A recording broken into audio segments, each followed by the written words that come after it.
ভাই জীবনে বহুত ভিডিও দেখছেন, এই ভিডিওটাও দেখেন।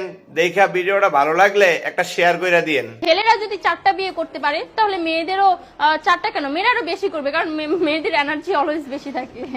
ছেলেরা যদি 4টা বিয়ে করতে পারে তাহলে মেয়েরা পারবে না কেন? অবশ্যই পারবে, কারণ নারী পুরুষ সমান অধিকার। আর যদি একটা কথাই চিন্তা করি তাহলে মেয়েদের চেন কোনো কাজে লাগে না, চেন খুলে মুতার অধিকার তো তাদেরও আছে।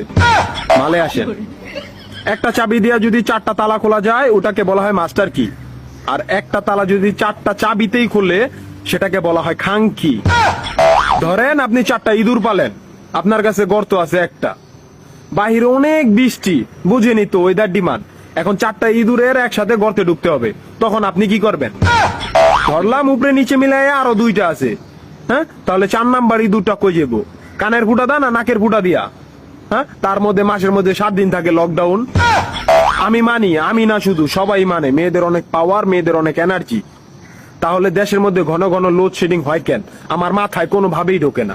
একটা ছেলে যদি 4টা বিয়ে করে, 4টা ঘরে যদি 10টা সন্তান থাকে, তারপরে বাপের নামে একটাই থাকবো।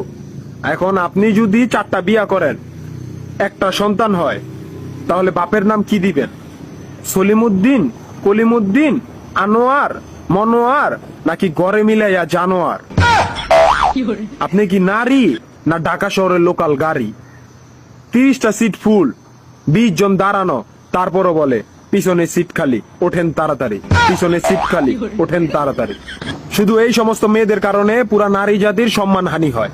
আমাদের উচিত সিটি কর্পোরেশনের কুত্তা মারার ইঞ্জেকশন দিয়া এদেরকে মেরে ফেলা, যাতে এদের জন্য অন্য কোনো মেয়েদের কেউ খারাপ নজরে না দেখে।